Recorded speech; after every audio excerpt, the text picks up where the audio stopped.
For 13 mornings, my daughter's fiancé sat 3 feet behind me in a black SUV and never realized the man driving him across Austin was the father of the woman he planned to marry.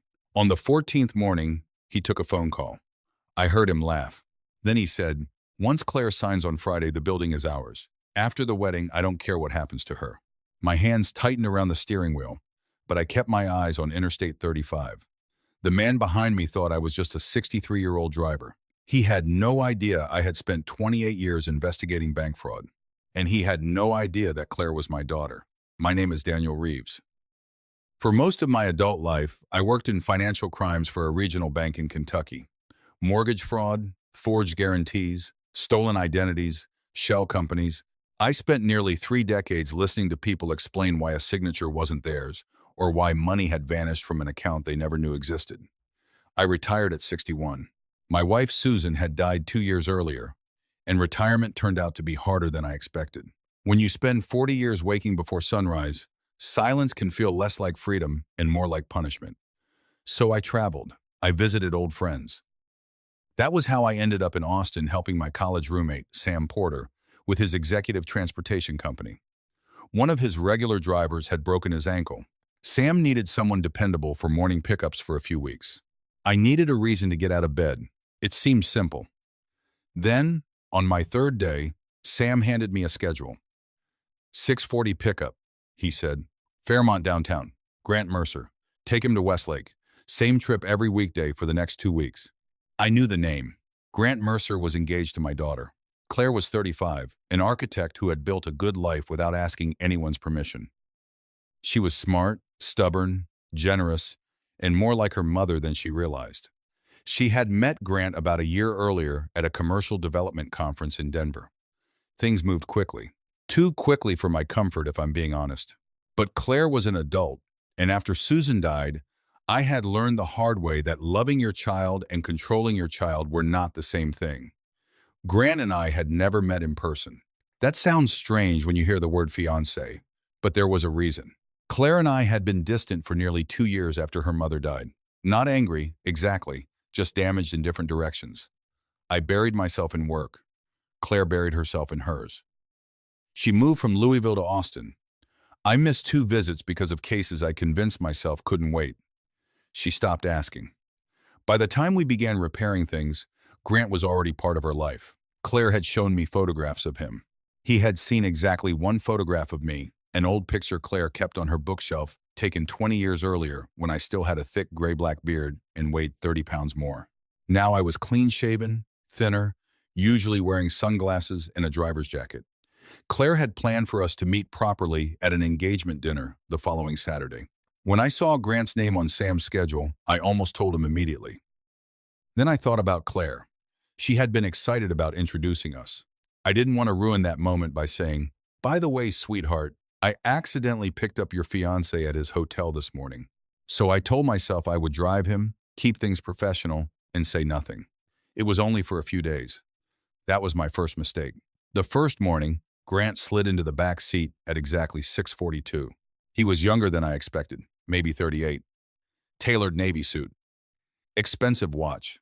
Perfect haircut. The kind of man who looked prepared to be photographed at any moment. "Mercer?" I asked. "Yeah." "Westlake?" He didn't answer. He was already on his phone. For the next 30 minutes, I barely existed. He made 3 calls. On the first, he complained that the hotel had sent up the wrong coffee. On the second, he told someone to fire an assistant who had booked a meeting for the wrong time. On the third, he said, "I don't care if her kid is sick. If she can't work, replace her." That bothered me. Not because it proved anything. People can have bad mornings. I had certainly had enough of my own. But I remembered something Susan used to say. You can learn more about a person by watching how they treat someone who can't help them than by watching how they treat someone they want to impress. Grant tipped me $20 that morning. He never looked at my face. The second morning he complained about Claire. Not cruelly, not yet. He was talking to a friend. "She asks too many questions," he said. "Everything has to make sense to her." He laughed. "Yeah, I know." Occupational hazard. Architects. I felt a small irritation rise in me, but I pushed it down. Every married person complains about the person they love. Susan once told her sister I could turn buying a lawnmower into a congressional hearing. She wasn't wrong. On the third morning, Grant mentioned Cedar Street. That got my attention. Claire owned a 3-story brick building on Cedar Street near downtown Austin. It had belonged to Susan's aunt. Claire inherited it after the woman died. The building wasn't glamorous, but Austin real estate had done what Austin real estate does. By then, it was worth several $1,000,000. Claire's architecture firm occupied the top floor. The other 2 floors were leased to small businesses. It was the closest thing Claire had to long-term financial security. Grant said, "The appraisal is old. That's actually better for us." I looked at him in the rearview mirror. He was staring out the window. I couldn't hear the other side of the call. Grant continued, "No, she doesn't know what it's worth now." A pause. "Because she doesn't care about money." Another pause. Then he smiled. "Exactly. That was all. Nothing illegal, nothing I could point to." Still, I thought about it for the rest of the day. That evening, Claire called me. We talked twice a week then, usually at night. "You still coming Saturday?" she asked. "I wouldn't miss it. You said that about my college graduation." I closed my eyes. She laughed before I could apologize. "I'm kidding, Dad." "No, you're not." "Cool. Maybe a little. There are jokes children make that carry the weight of old disappointments. I had earned some of mine." "I'll be there," I said. "Good. I really want you to meet Grant." I hesitated. "What do you like most about him?" She was quiet for a second. "That is such a dad question." "I'm a dad. He's ambitious. He's confident. He doesn't get scared every time something goes wrong." "You get scared?" "Well, everybody gets scared." "Your mother didn't." Claire laughed softly. "Mom was terrified of elevators." "That's true. And frogs." I forgot about the frogs. For a moment, it felt like the old days. Then Claire said, "Grant makes me feel like I'm building something with somebody instead of doing everything alone." That sentence stayed with me. My daughter had been alone too long. Maybe that was why I kept quiet. Maybe part of me wanted Grant to be good, because Claire needed him to be good. On the 4th morning, he was different, nervous. He checked his phone repeatedly. At a red light, he leaned forward. "Can you take Mopac instead? Traffic's heavier." "I don't care. Just do it." I changed routes. 10 minutes later, he made the call that changed everything. He didn't say hello. He said, "We have to move Friday." My eyes went to the mirror.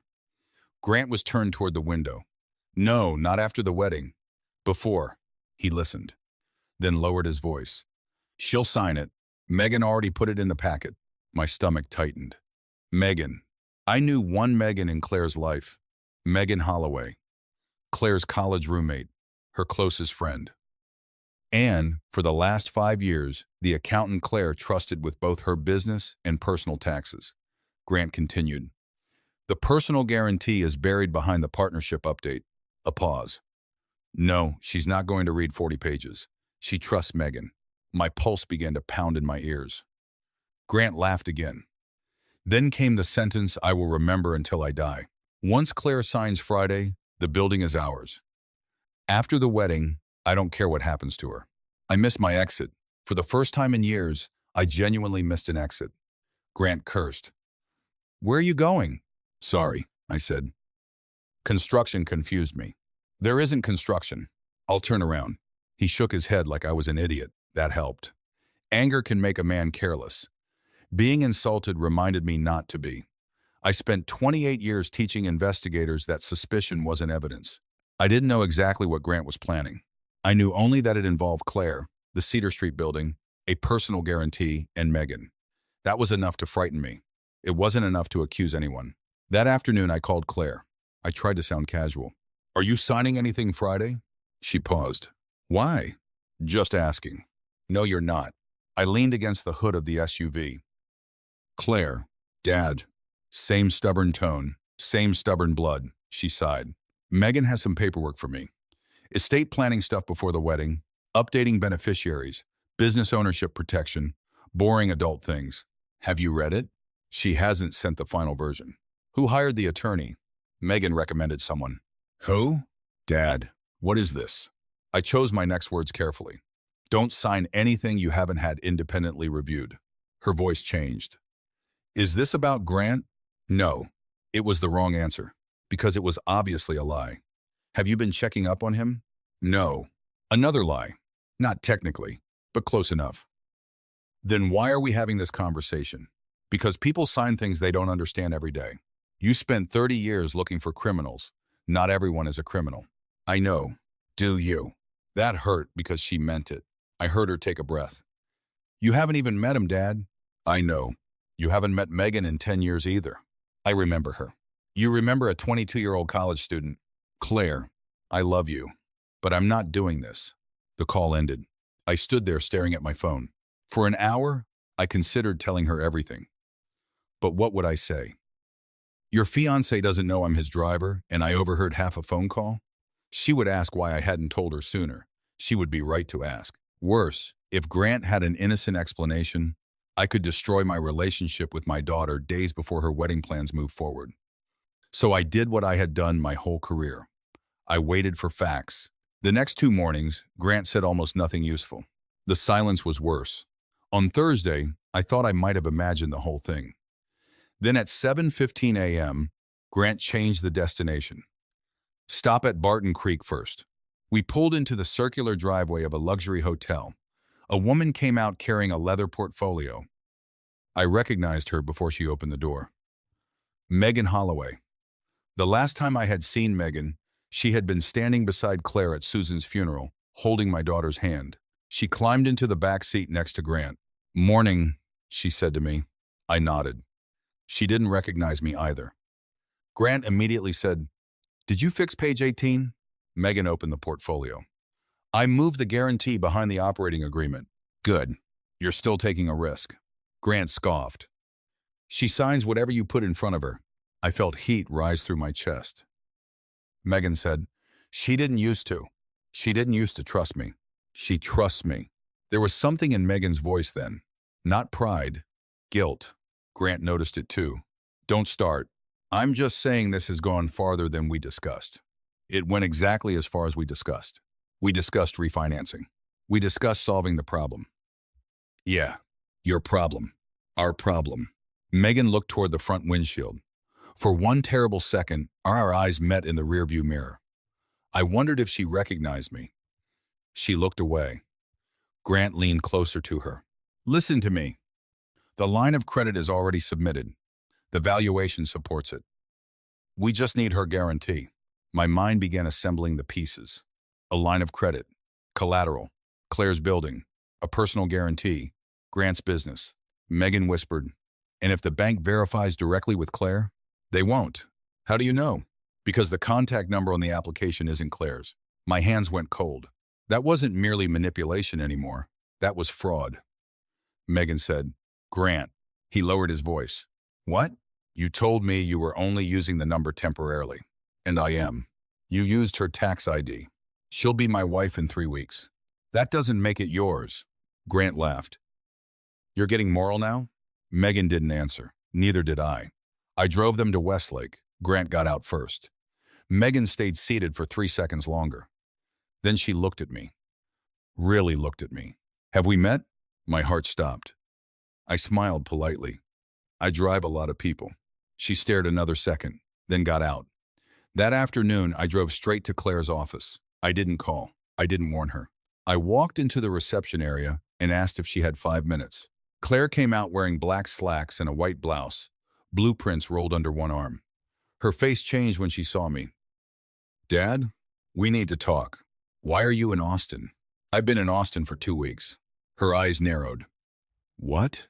I was going to surprise you Saturday. That doesn't explain why you're here. No. She led me into her office and shut the door. I told her everything.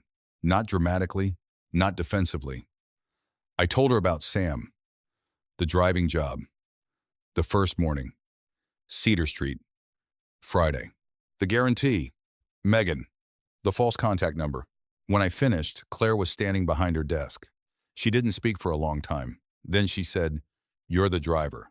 Yes. All this time? Yes. And Grant doesn't know? No. She turned away. For a moment, I thought she was angry at me. Then her shoulders began to shake. Claire? She covered her mouth. I moved toward her, but she raised one hand. Don't. So I stopped. She wasn't crying because she doubted me. She was crying because she didn't. Finally, she whispered, I knew something was wrong. I felt as if someone had opened a door inside a dark room. What? She turned around. 3 weeks ago, I got an alert from a credit monitoring service. A hard inquiry. I asked Megan. She said it was probably related to refinancing the building insurance. Credit inquiries don't work that way. I know that now. Why didn't you tell me? Her expression hardened. Why didn't you tell me you were driving my fiancé? Fair. I should have. Yes. I was trying not to interfere. That didn't work out. No. Claire sat down. Then she said something I didn't expect. I haven't signed anything. I stared at her. What? Megan thinks I haven't seen the final packet. I have. How? She left her laptop open in my conference room Monday. An email notification popped up with my name in the subject line. Claire opened her desk drawer. She removed a folder. Inside were printed screenshots. Grants Development Company. A bank application. A proposed revolving credit facility for $850,000. Claire's name listed as guarantor. Cedar Street listed as supporting collateral. And on one preliminary authorization page was something that looked remarkably like Claire's signature. Except it wasn't. They already used it, I said. Claire nodded. I didn't sign that. The old part of my brain took over. The investigator. Did you contact the bank? Not yet. Why? Because I didn't know who I could trust. That sentence nearly broke me. She looked down at the folder. I thought maybe Grant didn't know. I thought maybe Megan had done something stupid trying to help his company. You wanted there to be an explanation. Yes. I understood that better than she knew. What changed? You. Me? You heard them together. She looked at me. And now I know. I sat across from her. For several minutes, neither of us spoke. Then I said, we're not handling this ourselves. Claire gave me a tired smile. You mean you're not going to drag him into an alley? I'm 63. You're still considering it. Only briefly. That made her laugh. It was a small laugh, but I needed to hear it. Claire called an attorney named Rebecca Sloan, a woman her mother had once worked with on a nonprofit board. Rebecca arrived 90 minutes later. She brought an independent forensic accountant named Denise Carter. Denise was 58, calm, direct, and completely unimpressed by drama. I liked her immediately. She reviewed the documents. Then she looked at Claire. First thing, freeze your credit. Claire did. Second, call the bank's fraud department using the number on its public website. Not any number in these documents. Claire did that too. Within 20 minutes, the bank confirmed there was an active credit application under review. Claire told them she had not authorized it. The room became very quiet. The bank froze the application. Rebecca made 2 more calls. One to a detective she knew in the financial crimes unit, one to the state licensing board because Megan was a certified public accountant. Claire sat beside me at the conference table. I thought she looked fragile. Then she began asking questions. Good questions. Precise questions. What evidence do we preserve? Should I confront either of them? Who needs to know? What can they access? What accounts should I lock? It reminded me that she had never needed me to save her. She needed information. Once she had it, she knew how to stand. By Thursday evening, we had a plan. Friday morning, Grant got into my SUV at 6:41. He was cheerful. Big day, he said. I guess so. He laughed. You have no idea. He was right. At 10, Claire was supposed to sign the final documents in a conference room at her office. Megan arrived first. Grant came 10 minutes later. I wasn't there. That part mattered. Claire wanted to handle the beginning herself. Rebecca sat in a smaller office nearby. Denise joined remotely. The detective had instructed Claire not to stage a theatrical confession or put herself in danger. So she didn't. She simply placed the forged authorization on the table. Then she asked one question. Which one of you signed my name? According to Claire, Megan turned white. Grant didn't. Grant smiled. He actually smiled. Then he said, Claire, this isn't what you think. She answered. That's always an interesting sentence. He told her the signature was a placeholder. He said everyone did it. He said the loan would benefit both of them after the wedding. He said Megan had misunderstood. Then Megan finally spoke. No. Grant looked at her. Megan was crying. She said, Don't put this on me. That was when everything collapsed. Not because Claire screamed. She didn't. Not because anyone burst through the door. No one did. It collapsed because two people who had trusted each other's dishonesty suddenly realized they could no longer trust each other. Megan started talking. She admitted Grant's company was nearly insolvent. Two projects had failed. A lender was threatening action. Grant needed new financing to keep the company alive long enough to sell assets. He had told Megan that once he married Claire, using Claire's building as support would be temporary. Then he had pressured Megan to prepare documents early, then to alter contact details, then to copy Claire's signature from an old tax authorization. Each compromise made the next one easier. Grant shouted that she was lying. Claire listened. Then she removed her engagement ring. She placed it on the table. Grant stared at it. "Don't do this," Claire said. "You already did." He stood. "What? You're going to throw away a year because of paperwork?" "My name isn't paperwork." "Claire, my mother's building isn't paperwork." He stepped toward her. Rebecca entered immediately. "That's enough." Grant looked at her. "Who are you?" "Her attorney." That was the first moment, Claire told me later, when Grant finally understood he had lost control, but he still didn't know everything. The bank's fraud team took over from there. The investigators began collecting records. The wedding was canceled that afternoon. Claire called me around 4. "Dad? Yeah? Can you come over tonight?" "Of course. Grant's coming to pick up some things." I stood. "Do you want me there?" "Yes." "Are you sure?" There was a pause. Then she said, "I think it's time you two met." Grant arrived at 7. Claire lived in a modern townhouse in South Austin. I was standing in the kitchen when the front door opened.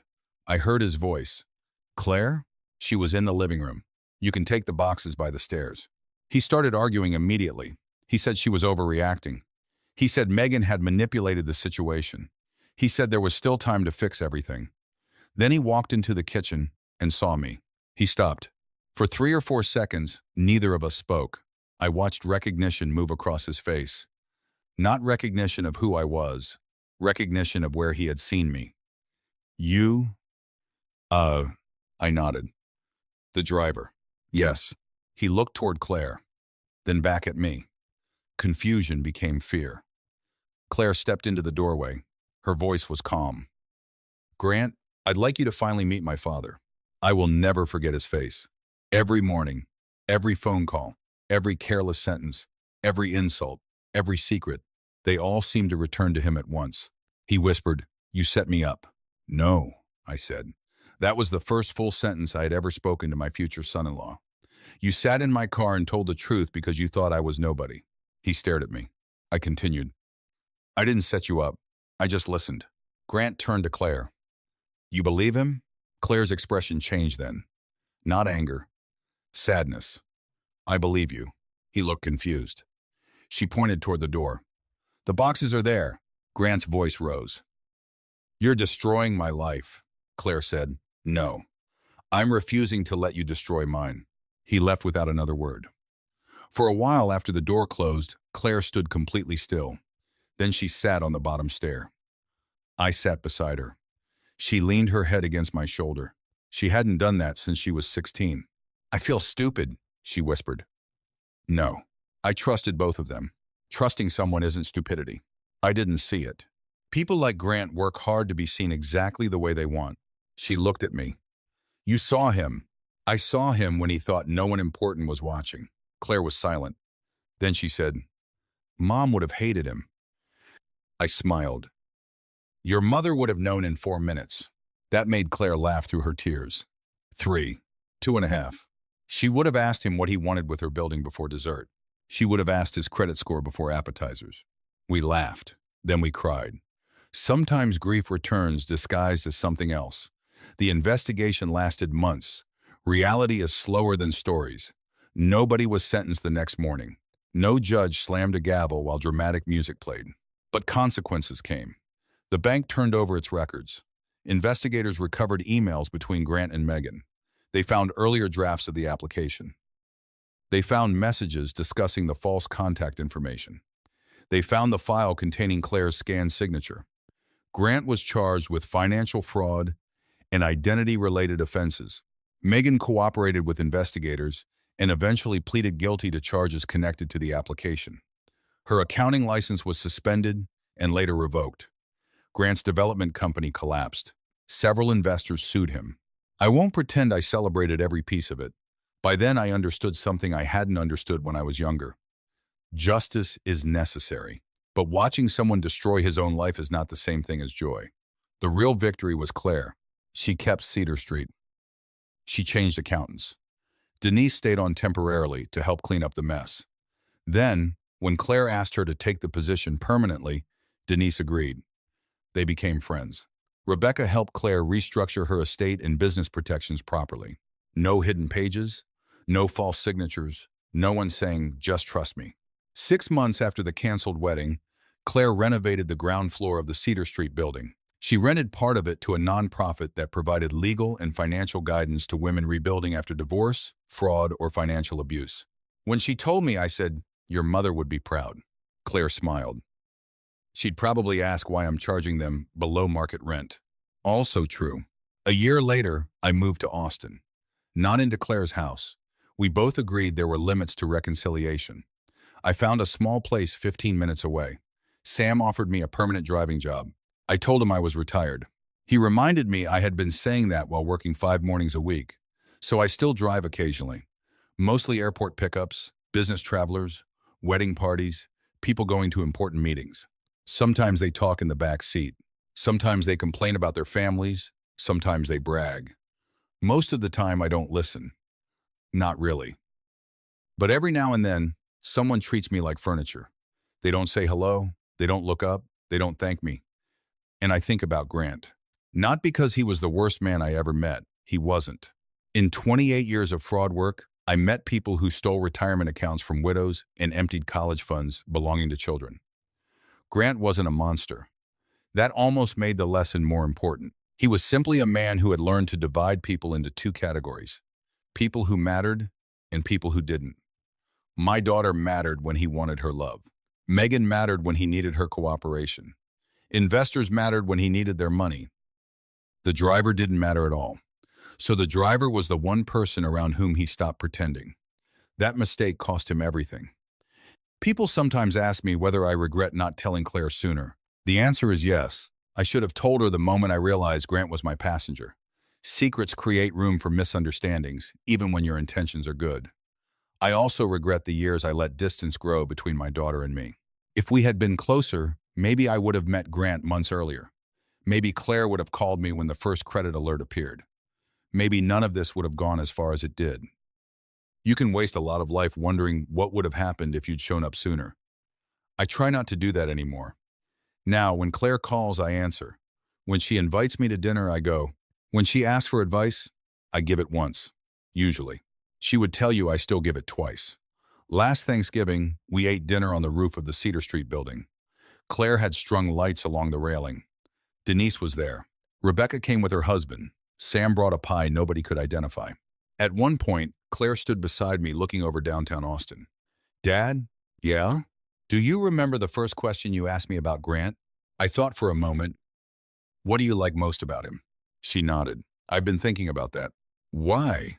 "Because I gave you a list of things he made me feel." I waited. She looked out at the city. "I never told you what kind of person he was." "No, I don't think I knew." I put my hands in my coat pockets.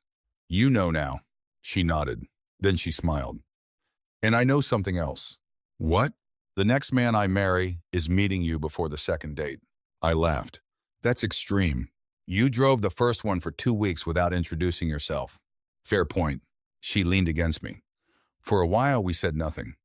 Below us, cars moved through the streets. Thousands of people going somewhere. Thousands of private conversations. Thousands of lives crossing without knowing how they might matter to each other. I used to think character revealed itself under pressure. After what happened to my daughter, I changed my mind. Pressure reveals part of it, but sometimes the clearest view of a person comes when they believe there will be no consequences, when they think the waiter won't remember, when they think the receptionist has no power, when they think the housekeeper can't understand them, when they think the old man behind the wheel is just a driver. That is when some people stop performing. And that is when you see them, really see them. Grant believed the most dangerous person in his life was someone with money, influence, or authority. He never considered the quiet man driving him to work. He never considered that the people we ignore still have families, still have histories, still have eyes, still have ears, still matter. And he certainly never imagined that the man he treated as invisible was the father of the woman whose future he was trying to steal. In the end, I didn't save my daughter. I gave her information. She saved herself. And I think that is the part Susan would have been proudest of. By Veet. Sometimes protecting the people we love begins with listening, speaking up, and trusting them enough to make their own choices. Daniel could not erase Claire's pain, but by bringing her the truth, he gave her the chance to protect her future. Stay close to the people who matter, value those others overlook, and remember that honesty, kindness, and courage can still lead us home. A small note for you. This story was created and fictionalized by AI for entertainment, while also sharing a positive life lesson about love, integrity, and the strength to choose a better path.